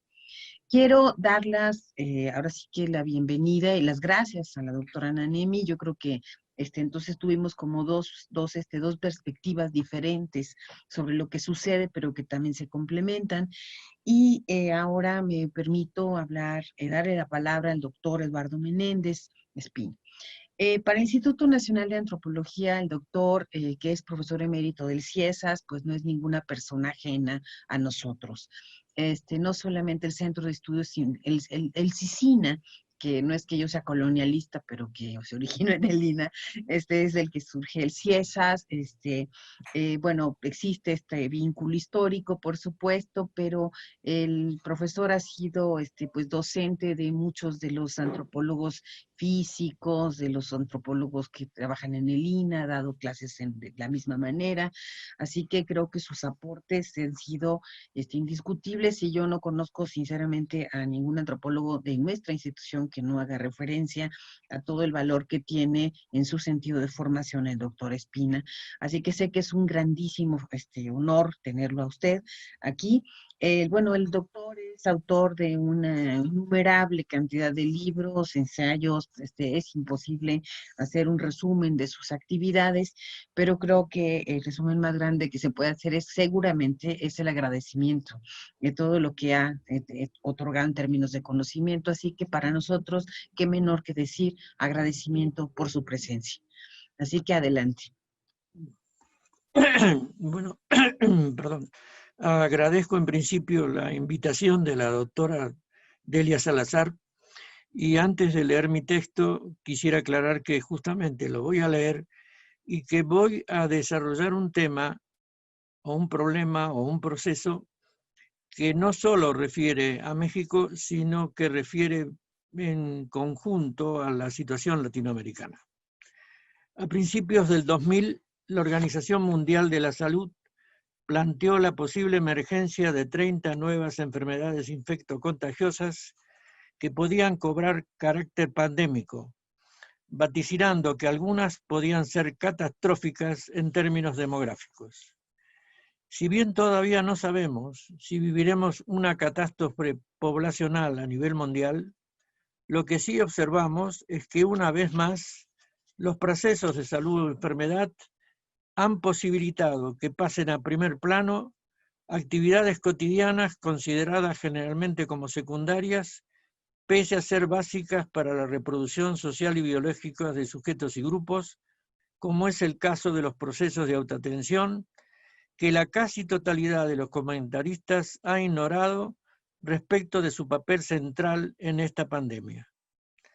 Como sabemos, la pandemia evidenció toda una serie de procesos, pero especialmente volvió a evidenciar la hegemonía de la biomedicina, ya que en todos los contextos de los que tenemos información, la medicina aparece actuando en países europeos, latinoamericanos, asiáticos o africanos como la medicina, dado que todo indica que en China, India o Japón no fueron las medicinas mandarinas, ayurvédicas o sintoístas las que fueron utilizados por sus respectivos actores de salud, sino que utilizaron básicamente la biomedicina. Y lo mismo podemos decir de las medicinas tradicionales en América Latina, ya que las mismas, al igual que las medicinas alternativas y complementarias, casi no aparecieron señaladas como formas de atención y prevención. Es decir, todo se ha reducido a la salud pública de tipo biomédico. En este texto no voy a analizar por qué una vez más la biomedicina ha hegemonizado los procesos de salud o enfermedad, pese a enfrentarse con una enfermedad sobre la que evidenció, sobre todo inicialmente, escasa eficacia y carencia de medios específicos, aunque sí presentaré algunos de sus mecanismos de hegemonización, pero no referido a las medicinas académicas, sino a los procesos de autoatención, dado que apenas reconocida la pandemia, dichos procesos emergieron a nivel mundial como los únicos, y subrayo los únicos, para contenerla, y recortando que los procesos de autoatención son parte estructural de la vida de los sujetos y microgrupos. Pese a ello, sin embargo, estos procesos no aparecieron públicamente como parte estructural de los saberes de los microgrupos, sino que se difundieron como una estrategia de prevención biomédica, donde lo determinante estaba en la biomedicina y no en los sujetos y grupos sociales. De tal manera que hasta que se lograra una vacuna, las medidas básicas de prevención impulsadas por la biomedicina se concentraron en su totalidad en las formas de autoatención. Ahora, Si bien en el caso de esta pandemia, los contenidos y tipos de acciones de la autoatención son indicados por los aparatos médicos sanitarios, sin embargo fueron aplicados y desarrollados por personas y microgrupos que actúan con autonomía o por lo menos con autonomía relativa. De tal manera que la biomedicina recomendó el uso del cubrebocas, la sana distancia o quedarse en casa, lo que constituyen comportamientos donde el papel del personal de salud es mínimo o inexistente y todo está concentrado en el quehacer de la población. La biomedicina ha utilizado una serie de conceptos desde la década de los 60 que buscaron tener un efecto en los individuos, como señaló muy bien Josep María, aunque no en los grupos, para modificar comportamientos que limitaran el riesgo de contraer sobre todo enfermedades crónicas degenerativas. Y para ellos desarrollaron los conceptos de riesgo, de estilo de vida y de autocuidado, donde sobre todo los dos últimos refieren al individuo, excluyendo a los sujetos no solo de sus relaciones sociales y pertenencias culturales, sino localizando en el individuo sus riesgos y sus responsabilidades. Ahora bien, entre finales de los 60 y medianos de los 70, se desarrolló la propuesta de modelo de autoatención pensada en términos colectivos y relacionales y no en términos individuales. Es decir, el modelo de autoatención no refiere a individuos como el concepto de autocuidado, ni pone el peso en la responsabilidad individual como hace la biomedicina, sino que refiere a sujetos en tanto miembros de microgrupos y de relaciones sociales y que pueden ser no solo responsables, como quiere la biomedicina, sino también no responsables o irresponsables, como ocurre en la vida cotidiana. La autoatención está basada, por lo tanto, en los saberes de los diferentes microgrupos, donde los sujetos desarrollan sus vidas y que no solo remiten a los grupos familiares, sino al conjunto de los diferentes microgrupos donde vivimos, asumiendo que en todos estos microgrupos los sujetos aprenden y utilizan saberes que refieren a los procesos de salud o enfermedad. Y es con estos saberes que los sujetos y microgrupos no solo se enfrentarán los padecimientos de todo tipo, sino que es a partir de estos saberes que se relacionarán en forma directa e indirecta con los saberes tradicionales y biomédicos, realimentando continuamente las formas de autoatención. Ahora bien, el desarrollo de la pandemia confirmó justamente el carácter relacional y no individual del proceso de autoatención, sobre todo en términos de prevención. Como sabemos, una de las consecuencias de la pandemia fue el encierro de los sujetos en sus hogares, obligándonos a una relación real y o imaginaria con otros sujetos en forma permanente y cuyo objetivo era el cuidado de todos y no solo el de uno mismo, como lo reconocieron la OMS y el sector salud mexicano desde el principio, apareciendo en toda su evidencia el papel del otro para cada sujeto, ya que lo decisivo en las relaciones de contagio no es el sujeto, sino sobre todo la relación y el quehacer con los otros. La autoatención implica, por lo tanto, la relación yo-otros como parte de un todo que somos nosotros. Por lo que es importante asumir que desde el primer día de reconocida la existencia del virus y su posible contagio, la OMS y los sectores salud de todos los países afectados plantearon como principal estrategia las actividades de autoatención. Sin embargo, este proceso, que es sustancial en nuestras vidas, ha sido ignorado como la forma propia de los grupos sociales, y no solo por el sector salud y los analistas, sino por los mismos que lo practicamos.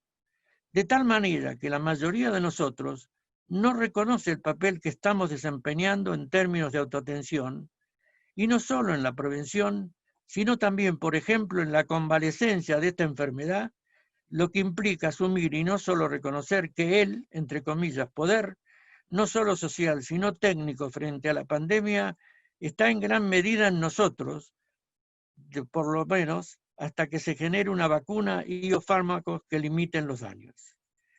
Y es por esta importancia decisiva que lo básico que nos indicó y sigue indicando el sector salud hasta este momento, son actividades de autoatención. Lavarse las manos en forma profunda y frecuente, no tocarnos la cara, etcétera, etcétera, etcétera. Pero además recomendó también no automedicarse con fármacos ni con otras sustancias que presuntamente tuvieran alguna eficacia, así como rechazar los mensajes por internet u otros medios que indujeran a determinados comportamientos y usos. Más aún, el sector salud nos indicó cuáles eran los principales síntomas de la enfermedad para que nosotros hiciéramos un primer diagnóstico y decidiéramos ir o no ir al médico.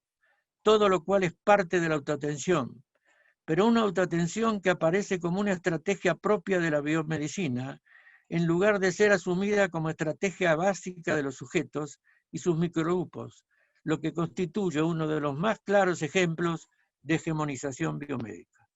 Ahora bien, para evitar equívocos, aclaro que no proponemos una autoatención autónoma por más cuota de micropoder que tenga, sino que asumimos que los sujetos y microgrupos que están ejerciendo la autoatención de los padecimientos operan transaccionalmente con los sujetos y grupos que están operando las acciones y orientaciones del sector salud. Transacciones que además operan a partir de las condiciones económicas, sociales y culturales de los actores sociales en relación. Y es por lo tanto las características y posibilidades de autoatención y su consecuencia, solo podemos establecerlas si las remitimos a las condiciones socioeconómicas, políticas y culturales de los microgrupos y sus sujetos.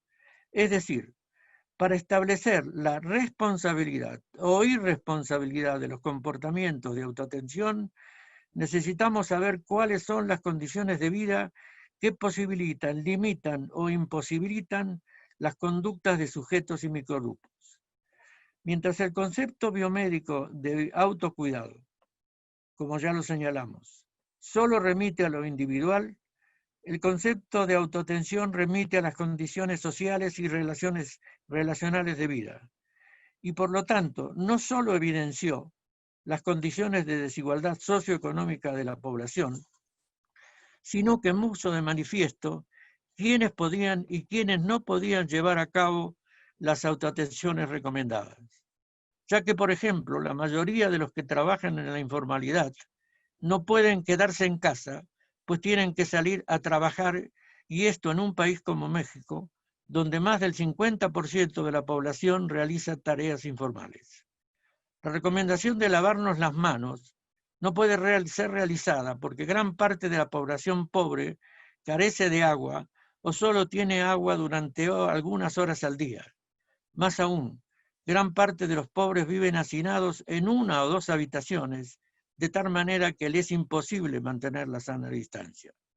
Por lo que gran parte de las principales medidas de prevención basadas en la autoatención no pueden ser utilizadas por la población, lo que los sectores salud y los gobiernos saben, sin proponer alternativas realistas a esta situación, o más frecuentemente desarrollando una política comunicativa en la que a nivel de discurso se recomienda la autoatención ideal y a nivel de práctica se acepta lo que la gente haga o lo que la gente pueda o lo que la gente quiera. Pero además, si algo evidenció la pandemia, es que la vida es en gran medida rutina y repetición. Por eso, pese a que la cuarentena demostró las capacidades inventivas de los sujetos y microgrupos para generar formas de recreación, de no aburrimiento, de convertir el trabajo en entretenimiento, etcétera, etcétera, etcétera, sin embargo, lo que también evidenció es que gran parte de nuestras vidas es rutina y repetición, constituyendo una de las bases de las posibles ansiedades, depresiones y violencias que nos están acechando. Junto con la rutina y repetición, necesitamos reconocer que los procesos de autoatención no son unilateralmente positivos, como connota el concepto de autocuidado aliado frecuentemente al concepto de resiliencia, sino que la autoatención puede tener también consecuencias negativas y ambivalentes. Y han sido generalmente estos aspectos negativos los que ha subrayado unilateralmente la biomedicina respecto de la autoatención, convirtiendo, por ejemplo, la automedicación en una actividad exclusivamente negativa. Lo que cuestionamos, dado que la automedicación puede ser negativa, pero también positiva, como la mayoría de los procesos de nuestras vidas colectivas, en la medida que los pensemos y analicemos como procesos y no los escindamos en partes separadas ideológica y metodológicamente, lo que ha hecho constantemente la biomedicina y la salud pública para estigmatizar y casi legalizar la automedicación, en lugar de reconocer que hay automedicaciones que pueden tener consecuencias negativas, pero que otras son no solo positivas, sino necesarias. Pero además, la biomedicina tiende a opacar o directamente niega la constante articulación entre la automedicación de sujetos y microgrupos y los saberes biomédicos. Articulación que una vez más se puso de manifiesto durante la pandemia, dado que apenas el sector salud señalaba un dispositivo positivo para enfrentar la pandemia, el mismo era demandado masivamente por los sujetos y grupos, como ocurrió con el cubreboca o con el gel, así como con los diferentes fármacos que se indicaban para aliviar o inclusive para curar el coronavirus, gran parte de los cuales fueron propuestos por médicos, pese a ser ineficaces y en varios casos negativos, como lo denunció el propio sector salud mexicano. Correlativamente, la biomedicina y el sector salud deberían asumir que los mensajes explícitos e implícitos que enviaron a la población, e inclusive a través de las relaciones personal de salud-paciente, han sido poco claros, confusos y hasta contradictorios, lo que se evidenció constantemente durante la pandemia, y lo que condujo no solo a la desconfianza de la población, sino a no saber bien qué hacer y por lo tanto a tomar decisiones de autoatención. Para concluir, considero que la autoatención en términos autónomos o articulada con la biomedicina es fundamental para enfrentar no solo esta pandemia, sino la mayoría de los padecimientos que sufrimos. Por lo que considero necesario impulsar, favorecer, utilizar las diferentes formas de autoatención desarrolladas estructuralmente por los microgrupos y grupos, dado que las mismas constituyen el real primer nivel de atención de los padecimientos, que no solo debe ser reconocido y usado durante contingencias como la actual pandemia, sino que se debe ser parte integral de las políticas de salud pública, pero a partir de reconocer la autonomía, por lo menos relativa, de los saberes de autoatención. Desde hace casi 40 años, sostengo que el sector salud debiera enseñar a los sujetos y microgrupos a autoatenderse, incluyendo enseñar a automedicarse bien, por varias razones, pero especialmente por dos hechos obvios. En primer lugar, para contribuir a solucionar el problema del sujeto y su grupo. Y en segundo lugar, porque la gente seguirá autoatendiéndose y automedicándose pese a las críticas de la biomedicina y a las prohibiciones que les impongan. Ahora bien, pese a que la OMS y los sectores salud de todos los países necesitaron recurrir a la autoatención como su principal y casi único recurso de prevención y de atención inicial para evitar una posible catástrofe demográfica, sin embargo, dicho papel no ha sido reconocido como parte de los saberes estructurales de los grupos y los sujetos, no solo por los gobiernos, no solo por la biomedicina ni por los expertos, sino tampoco por quienes la ejercen, es decir, por los sujetos y microgrupos, quienes la realizan como parte normal de su vida cotidiana. Lo que una vez más me lleva a proponer la necesidad de trabajar con los micros y mesogrupos, no solo para que sepan autoatenderse mejor, sino para que reconozcan dónde está, por lo menos una parte del poder, es decir, en ellos mismos. Por ahora nada más y muchas gracias por haberme escuchado. Pues estupendo, yo creo que efectivamente todo el mundo tendríamos que tener hasta cursos especiales porque nos ha tocado por diversas razones atender convertirnos en alguien que atiende una parte de la familia en cualquier asunto médico y efectivamente, bueno, en este caso, pues la familia y la sociedad ha estado activa en todos los sentidos. Pues es estupendo estar en esta reunión. Quisiera ver, bueno, un poco cómo iniciamos la charla. No sé si volvemos a hacer una ronda o simplemente levantamos nuestra mano. Pudiera, no sé si quiere hacer alguna pregunta a la doctora Sandra para un poco entrar sobre algo que veo en común, o sea, sobre estos casos particulares. eh, o algún cuestionamiento aparte de ustedes mismos, porque creo que en principio se conocen bastante bien, o quieren, ustedes dicen, la Bueno, doctora Sandra, adelante. sí, bueno, quería agradecer fundamentalmente las exposiciones fueron maravillosas y muy enriquecedoras. Y me encantó, bueno, me enteré de muchas cosas que yo no sabía. Y, por ejemplo, cuando Ana presenta la cuestión de la distribución de los recursos en el SUS, ese es un tema que no es, claro, nosotros siempre estamos defendiendo mucho al SUS y es muy poco visto ese problema de la distribución de recursos. Entonces, yo creo que eso debe haber tenido un impacto muy grande en este momento del control de la pandemia, porque, bueno, yo escuché y seguí un poco el debate sobre si se podían unificar los lechos, las camas del sector público y privado, y fue una batalla perdida, en fin, como Ana muy bien explicó.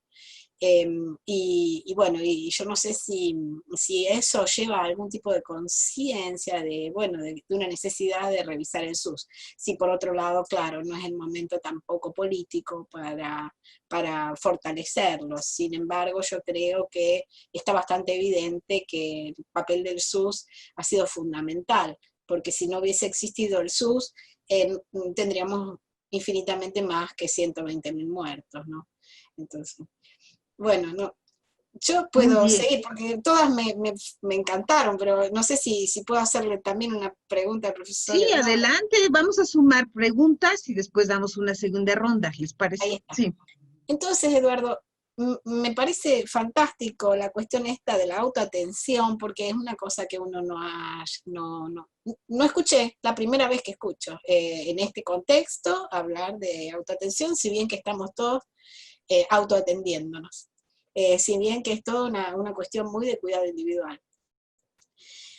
También tiene un poco que ver con eso que colocó José, de cómo, Comelis, de cómo es que frente a la autoatención, si usted no se cuida, hay como una especie de obligación externa del cuidado, que tiene que ver con fuerza de policía, que tiene que ver con abusos policiales, vuelva hacia su casa, en fin, en muchos contextos.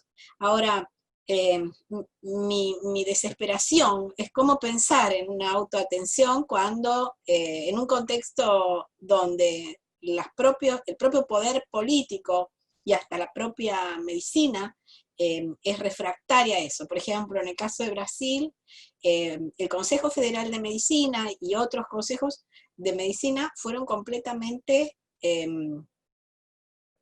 yo no sé, voy a usar una palabra fea, cómplices, pero no sé si es la palabra, pero fueron conniventes con esta idea de que existen medicamentos milagrosos que curan. En el caso de la cloroquina o la ivermectina, que es para los piojos, en fin, parecía como que había esos medicamentos que nos iban a curar. Entonces, ahí se estimuló todo un proceso donde las personas hacían largas filas y acababan con la medicación que es muy necesaria para la gente que tiene malaria, por ejemplo. Entonces, ¿cómo es que esa autoatención está tan ligada a a un enfoque político determinado, a un enfoque político no solo determinado por los gobiernos, sino también por la propia biomedicina? Que lleva a que las personas justamente vayan a buscar aquello que al final les puede hacer algún daño, que es lo que vivimos cotidianamente aquí. Las filas para ir a buscar el Vermes, son inmensas aquí en Itajaí, bueno, aquí en Santa Catarina, porque hay una especie de kit, se llama kit COVID, donde hay un montón de medicamentos que no sirven, pero las personas van y los buscan y pelean para tener esos medicamentos, en fin. Entonces, ¿cómo pensar automedicación cuando hay un biais tan fuerte de creer en soluciones que no son tales? Por otro lado, yo quería solo rescatar, en relación al tema de la automedicación, esos grupos de organización que yo me referí un poco rápidamente, de COVID, grupos de favela y de gente que está en situación de calle, en fin, cómo es que se están organizando esos grupos, y gracias a esos grupos, muchas favelas están consiguiendo llevar adelante la situación. Por ejemplo, llevando agua a las comunidades. Y es una gestión totalmente hecha de la comunidad. Viene ese ejemplo de los microgrupos de autoatención, que sería interesante, en fin, explorarlos un poquito más desde esa perspectiva, porque son grupos muy activos y muy interesantes. Bueno, era eso. Pues vamos a darle la palabra al doctor Comeles. Vamos a hacer una ronda a ver si reunimos preguntas y después tenemos una última participación. Doctor, por favor. Tenía el micro desconectado. A ver, uno de los problemas que ha planteado la pandemia es que ha obligado a un sector amplísimo de la ciudadanía en todos los países a darse cuenta de que las facturas del sector salud se han de pagar de alguna manera. Y esto no dicho así, porque mucha gente, por los países que tenemos seguro universal, es que todo es gratis. Y resulta que no es gratis. Por ejemplo, el otro día me planteaban, dicen, bueno, pero hay que reforzar la atención primaria. Digo, a ver, ¿tú sabes lo que cuesta formar un médico de atención primaria y una enfermera comunitaria? Un médico de atención primaria son 8 o 9 años, o 10 de formación, y una enfermera comunitaria de 5 a 6. Es decir, que los que están saliendo ahora de las escuelas o de las facultades estarán formados dentro de 5 o 6 años. Segundo, ¿cómo se pagan los aumentos de plantilla? ¿Con la caridad internacional? ¿Con las ONGs? ¿Con la caridad europea, que es lo que pide en España? Si no, es imposible. Lo que pasa es que si tú tienes un presupuesto sanitario, como puede pasar en Brasil, en España, en Francia o en cualquier sitio, X, aumentar ese presupuesto representa o hacer una reforma fiscal, uno, que es la solución, aumentar las cotizaciones de los trabajadores, o tres, cambiar las prioridades de inversión. Y esto, por lo tanto, es un tema en el que, a ver, esto yo, por ejemplo, en determinadas ágoras, esto yo no lo plantearía, pero en una ágora como esta sí. En el sentido que este es un debate de base. Entonces, lo que te das cuenta es de que la gente dice, es que se recortó en el 2008. Bueno, en España se recortó en el 2008, pero es que el problema no era el recorte del 2008, es la infrafinanciación desde la época de Franco. Es decir, que lo que se ha podido hacer en los últimos 40 o 50 años ha sido intentar invertir con unas prioridades determinadas, que quiero hacer un comentario al respecto, porque eran las prioridades que de alguna manera eran más inminentes, que eran lo que correspondería, podríamos decir, a las medicinas de guerra, las unidades de cuidados intensivos. En cambio, la primaria, en la medida en que ha circulado la idea prácticamente desde los años 50 de que en Occidente la gente se muere a los 200 años, no se pone mala más que hasta los 80 y las esperanzas de vida son enormes, resulta que ¿para qué vamos a gastar en prevención, en educación para la salud y en formación? Oiga, hágaselo usted mismo. Porque los seguros sociales en Brasil y en España son de enfermedad, no son de salud. Pero la población sigue pensando que es mixto. Cuando Eduardo planteaba el problema de la autoatención, va en ese sentido.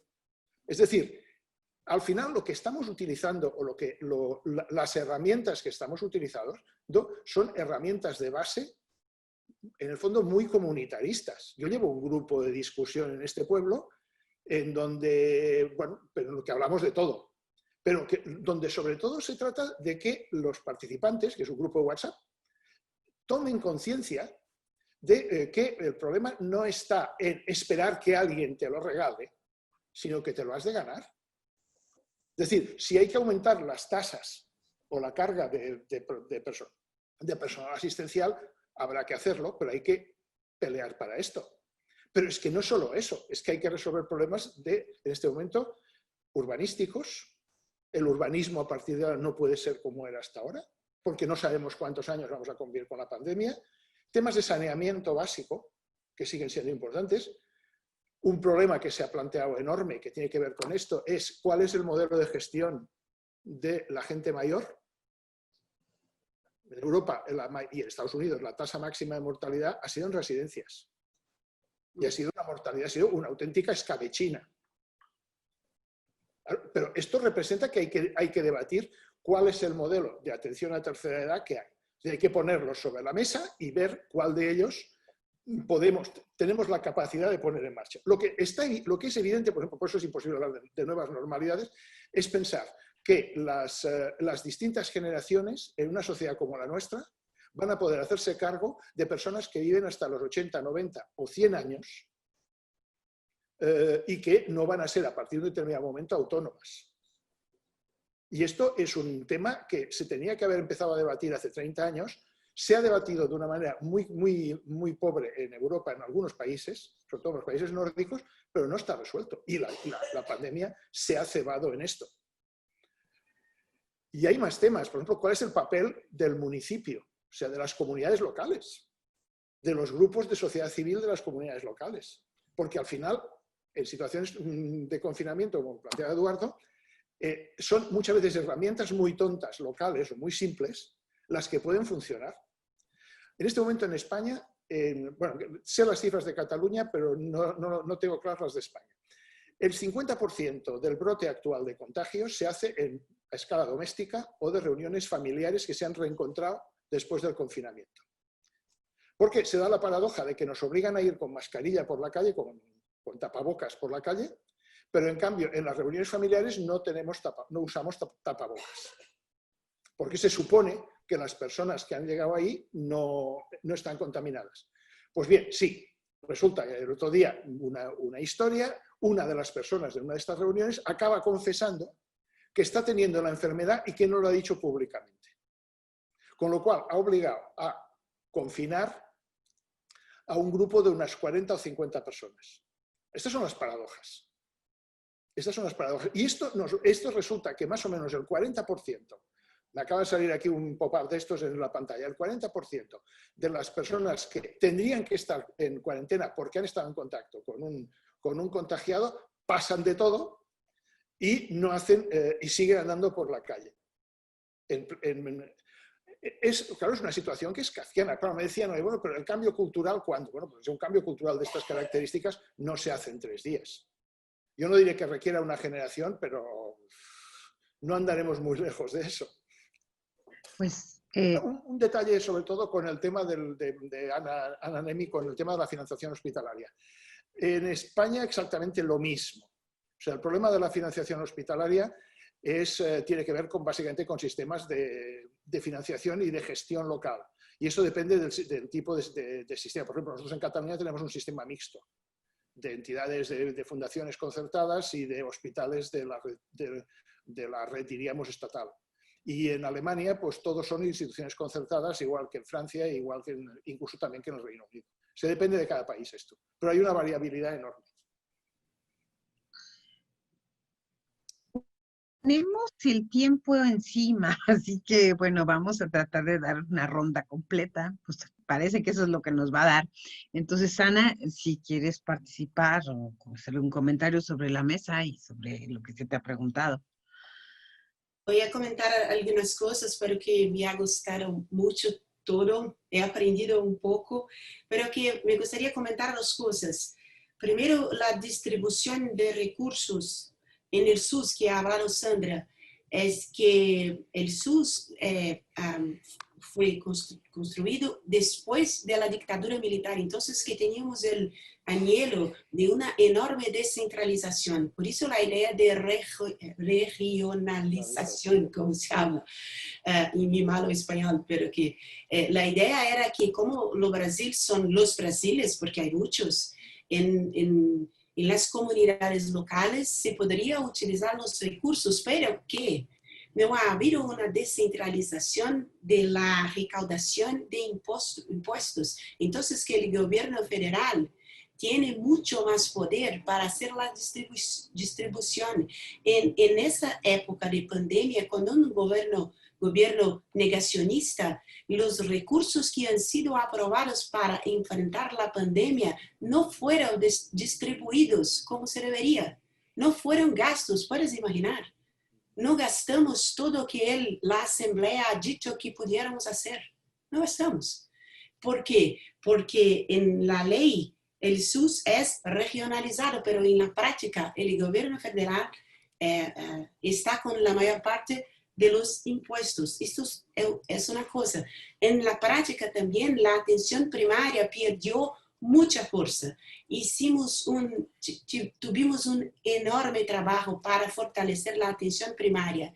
Y ahora, con la pandemia, las personas iban a los hospitales y los hospitales hacían la distribución de los pacientes para los hospitales de campaña y las unidades básicas de salud se quedaron vaciadas. Los tratamientos de las personas idosas que necesitaban las equipos de salud de familia en sus casas quedaron muy, muy perjudicadas, ¿no? Entonces, que es un problema grave. ¿Cómo podemos intentar solucionar? Tenemos que enfrentar el problema de los impuestos regresivos que tenemos en Brasil. No cobramos, no tenemos tajas, cargas para la renta y el patrimonio. Solo los trabajadores sustentan el sistema de salud. No es posible, no es posible. Entonces, ¿por qué? Porque cuando inventamos el SUS, era la época del Consenso de Washington, de disminuir las inversiones públicas. Entonces, que se quedó menos fuerte do que nosotros que luchamos por el SUS gustaríamos. Muchas gracias. Muy bien. Doctor Menéndez, ¿les ha llamado mucho la atención el asunto de la autoatención? Bueno, a mí lo que más me impacta, y sigo impactado con la pandemia actual, es que no recuerdo ni a nivel existencial ni a nivel de bibliografía algo que ha generado tantas modificaciones, tantas incertidumbres en varios niveles o en todos los niveles que lo podamos pensar. Comenzando con el hecho de pensar que ha sido un virus, una pandemia, lo que ha generado, según los especialistas, la crisis más grave que ha tenido el capitalismo desde que existe. Es decir, creo que hay que comenzar a obligarnos a repensar la importancia de lo que es el proceso de salud, enfermedad, atención, más allá del mismo, por lo que genera y va a seguir generando.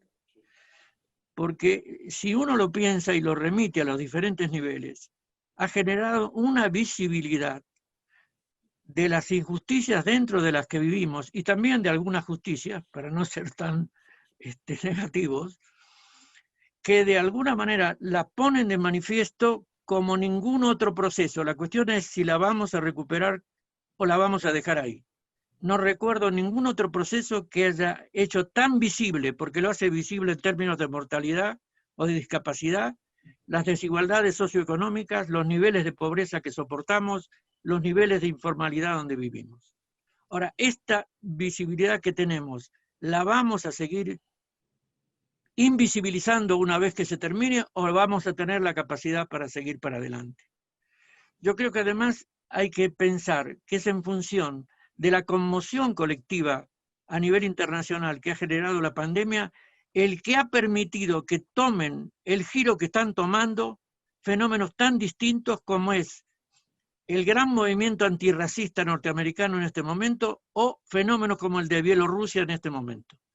Es decir, yo creo que es una conmoción social tan de base y tan general la que de alguna manera da lugar al desarrollo de toda una serie de conflictos que de otra manera no tendrían lo que podemos llamar la profundidad actual. Y lo último es que entre todos estos niveles, uno de los niveles más graves es justamente para América Latina, y tomando como base México, en mi caso, justamente lo que expone de nuestro sector salud. Lo que expone de nuestro sector salud no es solamente las desigualdades, las inequidades, bla, bla, bla, bla, bla, sino que pone una vez más que más allá de los discursos que puedan tener los diferentes sucesivos gobiernos, lo que nos caracterizamos es no solamente por una bajísima inversión en salud, en este momento está en México en un 2.3, cuando debía ser un 6, pero esto ha sido histórico. Pero los discursos pretenden que no son históricos cuando lo que hacen es reiterar determinado tipo de políticas. Pues sin duda, creo que el tema de la desigualdad, todos los que se ha presentado y por supuesto de este gigantesco reto que el mundo entero tiene o hemos tenido frente al tema de la COVID, nos tiene que hacer reflexionar y pensar mucho más. Personalmente me encantaría haberle dado otras 2 horas a este seminario. Ha sido sensacional oír sus participaciones. Lamentablemente, tenemos un tiempo limitado a 2 horas. Ha sido para nosotros un privilegio recibirlo. Ojalá pudiéramos organizar algunas otras actividades. Sinceramente, yo creo que nos han puesto a reflexionar sobre lo que nos sucede. Creo que ese es el papel central que tenemos los científicos sociales, pues de alguna manera de pensar en lo que nos afecta.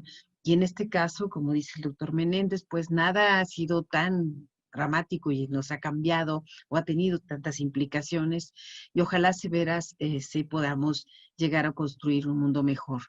Después, o sea, de este terrible incidente, ojalá pudiéramos pensar en mejores alternativas de vida. Quiero dar las gracias sinceramente a los participantes y sinceramente espero que esta no sea la última ocasión. Muy amables. Instituto Nacional de Antropología e Historia. Secretaría de Cultura. Gobierno de México.